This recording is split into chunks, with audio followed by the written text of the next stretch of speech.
para a gente poder falar um pouquinho do sistema endocannabinoide, nós precisamos falar da cannabis, né? E aqui uma frase do Schopenhauer que eu acho que é bem interessante em relação a isso, né? Que a verdade ela passa por 3 estágios. Primeiro, ela é ridicularizada. Num segundo momento, ela é combatida violentamente. E num terceiro momento, ela é aceita como evidente e óbvia por si própria.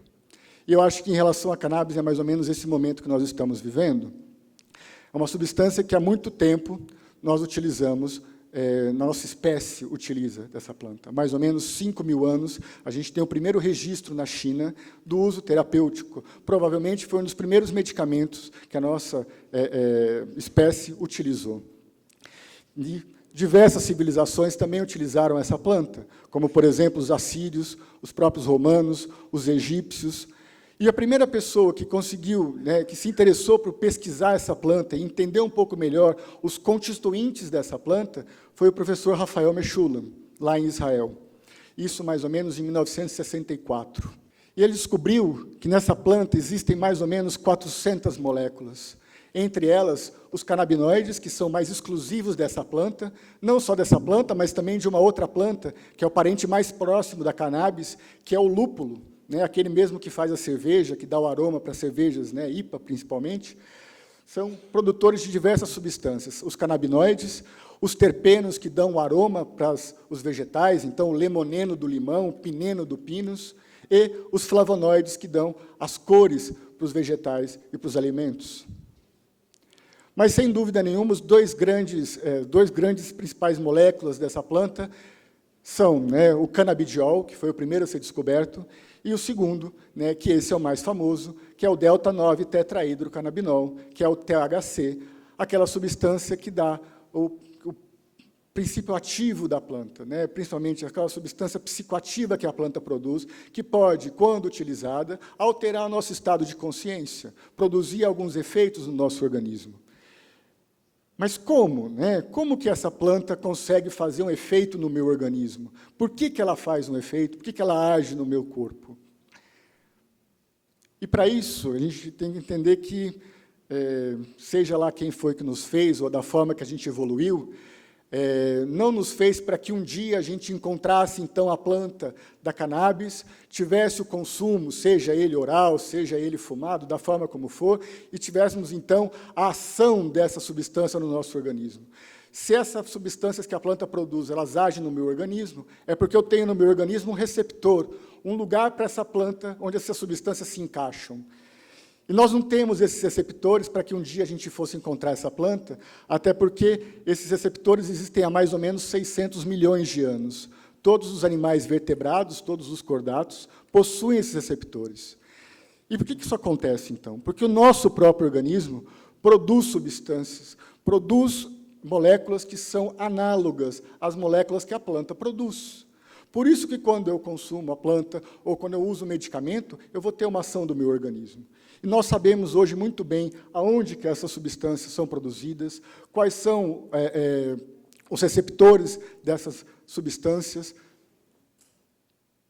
principalmente a anandamida, que é uma molécula análoga ao THC, uma outra substância que é o 2-AG, o 2-araquidonoilglicerol, que é análogo ao canabidiol, mas nós temos outras, como a palmitoil-etanolamida, a óleo-etanolamida. E, na verdade, já se sabe disso há um bom tempo. Inclusive, nós temos alguns medicamentos que foram desenvolvidos, por exemplo, como a Acomplia, que foi um medicamento que age no sistema endocannabinoide. Não, foi um medicamento produzido pela Sanofi Aventis. Inclusive, é a superpílula, um medicamento que, de uma vez só, ia eliminar a gordura abdominal, ia diminuir o colesterol, melhorar, proteger melhor o nosso coração. Ninguém conhece esse remédio? 3 em cada 10 brasileiros iriam utilizar essa medicação. Ninguém conhece muito bem esse medicamento, porque ele teve que ser retirado do mercado depois de 6 meses, porque ele aumentou em 2 vezes o risco de depressão e suicídio. O que esse medicamento fazia era o contrário do que o sistema foi feito para fazer. Então, se uma pessoa que faz o consumo da planta tem um efeito no organismo dela de aumentar o apetite, o nome popular que se dá para isso é a larica, fazer o contrário, eu vou diminuir o apetite, eu vou fazer com que essa pessoa perca o apetite e perca o peso. e esse medicamento foi produzido. Só que não é só para diminuir ou para aumentar o apetite que esse sistema existe. Ele serve também para melhorar o humor, para diminuir a ansiedade, para fazer com que a gente relaxe, para fazer com que a gente durma. E essas pessoas começaram a entrar em quadros consumptivos, realmente, e começaram a entrar no quadro de tristeza e depressão com ideação suicida. Hoje a gente entende melhor como é que esse sistema funciona no nosso cérebro. Antigamente a gente achava que a comunicação de um neurônio com o outro sempre se dava de uma única via, de trás para frente, do neurônio pré-sináptico para o neurônio pós-sináptico. E nesse espaço entre um neurônio e outro, eu libero os neurotransmissores para que o pulso nervoso aconteça. Só que existe um sistema que faz o caminho contrário, em que ele vai do neurônio que recebeu a informação para o neurônio que mandou a informação, para tentar modular essa informação. Então, por exemplo, no paciente autista, eu tenho um quadro que é uma hipersensibilidade auditiva. Parece que é como se o sistema dele não conseguisse se acomodar, e qualquer barulhinho que chegasse para ele o perturbasse de uma certa maneira. Se eu não tenho uma acomodação desse sistema, eu vou estar todo o tempo sendo incomodado por estímulos do ambiente, porque eu não consigo fazer uma modulação e uma regulação. Parece que esse sistema, então, está, de uma certa maneira, prejudicado no autismo. E também a gente tem esse sistema para modular a nossa resposta do sistema imunológico, diminuir a inflamação. Então, lá atrás, quando a gente vê que esse sistema atua tanto na resposta do sistema nervoso, quanto na modulação do processo inflamatório, eu tenho algo ali que pode agir no astrócito, no neurônio, para diminuir esses processos que no autismo estão alterados. É uma substância que a gente tem visto extremamente segura, principalmente o canabidiol. É uma substância que não existe dose tóxica para ela. Então, diferente de outros medicamentos que se usam no autismo, como, por exemplo, um ácido valproico, para tratar um quadro convulsivo associado ao autismo, essa substância ela não tem a mesma toxicidade que o ácido valproico tem. Não existe nem limite tóxico para ela. Se estima que é mais ou menos 21 quilos. É lógico que a gente sabe também que outra substância, o THC, está associado a efeitos negativos, né, que podem, por exemplo, para algumas pessoas, desencadear um quadro psicótico. Por isso que, para trabalhar com essa planta, a gente precisa entender muito bem que substâncias que nós estamos utilizando. Para algumas, sem dúvida nenhuma, né, precisa-se de uma dose do THC, para outros a gente precisa somente do CBD, mas isso, o que a gente vê é que, do ponto de vista de um risco de vida, a gente praticamente não tem. É uma medicação que, como tem ali, né, mostrando a dose tóxica dela, é uma dose muito alta, seriam necessários mais ou menos 21 quilos para se ter uma toxicidade. Então, é impossível alguém morrer do uso dessa planta. Hoje, a gente tem visto que, para muitas condições, nós podemos utilizar essas substâncias, esses canabinoides. Para o câncer, principalmente, para a dor crônica, para os transtornos neurológicos e transtornos psiquiátricos. Existe um medicamento hoje, por exemplo, que já estão nas farmácias, que é o Mevatil, que é uma medicação para tratar a esclerose múltipla. Contém uma proporção parecida de THC e de CBD. E no autismo? Né, o que a gente tem visto? Como é que têm sido as pesquisas em relação ao uso dessas substâncias no autismo? Então, entendendo que no autismo existe um processo neuroinflamatório crônico, em que eu tenho minha célula aqui, né, um astrócito, minha célula de defesa, liberando muita inflamação, lesionando os neurônios e fazendo com que eu tenha aí um processo de retroalimentação, um ciclo vicioso de cada vez mais inflamação. Com o sistema endocannabinoide, nós podemos diminuir a reatividade dessas células inflamatórias, nós podemos diminuir a ação dessas substâncias tóxicas que o nosso próprio organismo produz, né, no neurônio, e nós podemos diminuir a própria ação no neurônio de substâncias tóxicas do ambiente, né, porque a cannabis ela é uma substância neuroprotetora e neuromoduladora. Alguns estudos mais recentes estão sendo produzidos agora em Israel. Tem um ensaio clínico que vai ser lançado agora, vai ser divulgado agora, que foram 160 pacientes, né, que foram avaliados.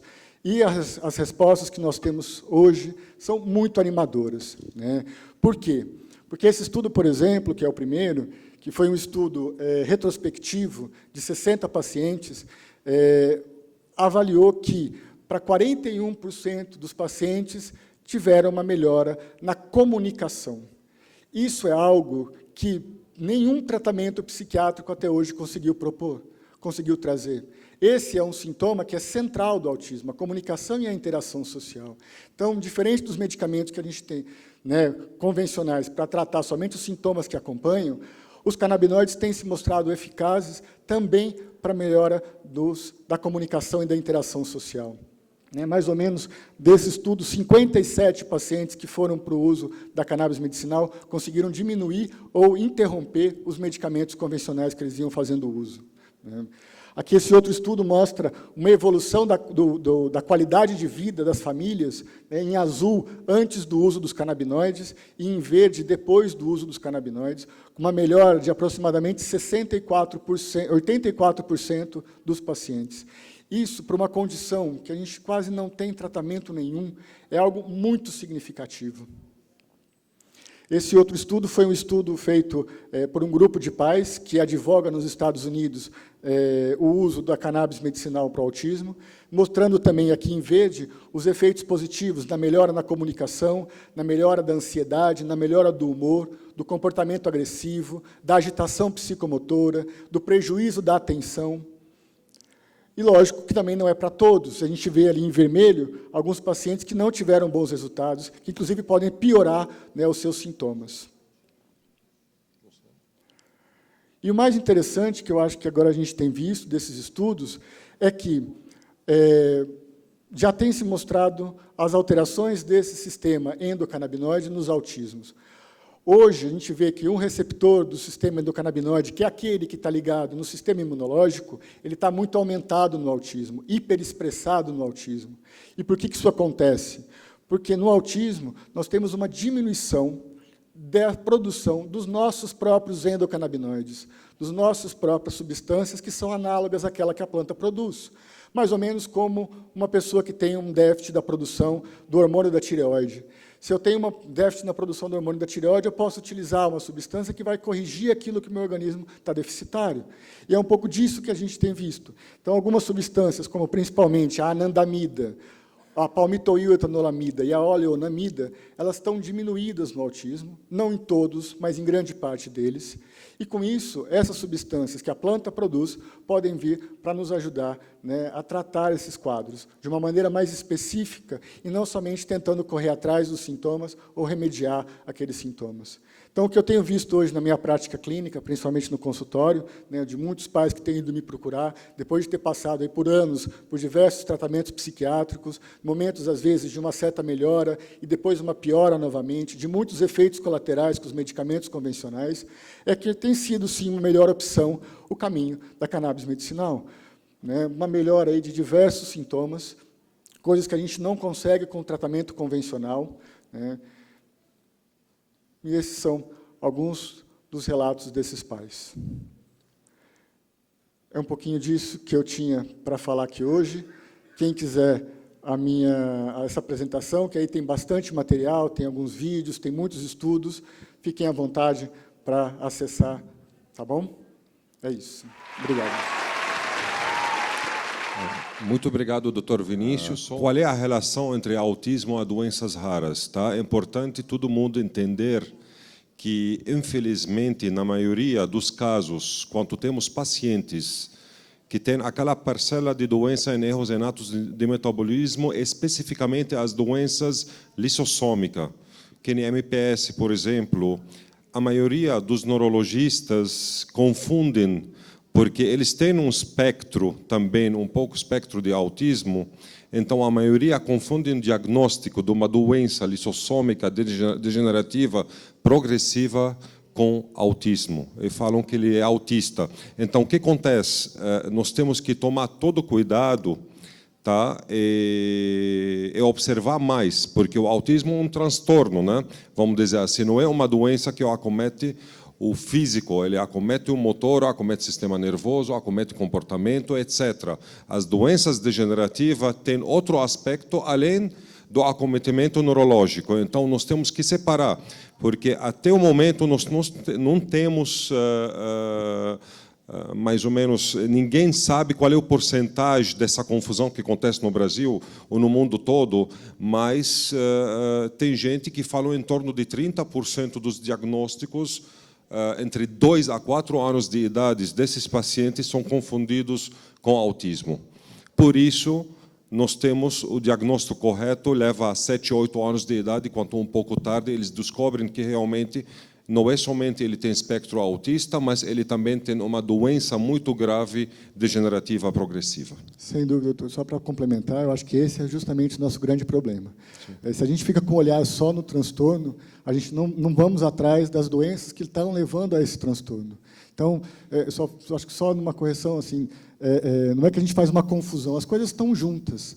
Né? Então, nós vamos ter, sim, os transtornos autísticos, junto com muitas outras doenças raras. Né? Essas coisas estão associadas. O que a gente não pode é só confundir o que é um transtorno, realmente, com o que é uma doença. Né? Senão, a gente vai só ficar tratando o transtorno sem conseguir achar a base do problema. Exato. E como vocês viram que o canabidiol, o cannabis, dá para tratar bastante doenças raras, né? Que nem vocês viram na apresentação do Dr. Vinícius, e eu acredito que a maioria das doenças lisossômicas que acometem o neurológico também dá para fazer estudos e dá para tratar ou melhorar muito a situação e a qualidade de vida do paciente. Para a gente poder fazer o uso terapêutico, nós precisamos saber que substâncias que são essas, né, evitar principalmente as substâncias psicoativas, né, lógico, algum paciente adulto que possa ter o uso, né, da cannabis medicinal, ele vai conseguir dizer para a gente se ele estiver sentindo algum tipo de alteração da percepção, alguma tontura. Para um paciente autista, que é a maioria dos que eu atendo, com 3, 4, 5 anos de idade, não verbais, eu não posso correr o risco de produzir um efeito psicoativo nesses pacientes. Mas isso, com a forma como se têm sido feitos os medicamentos hoje, existe uma segurança muito grande, principalmente com a produção de altos níveis de CBD e de baixos níveis de THC, fazendo aí uma medicação bem segura. É um suplemento alimentar nos Estados Unidos, vendido nos 50 estados de lá, então tem uma segurança muito grande. Perfeito, muito obrigado.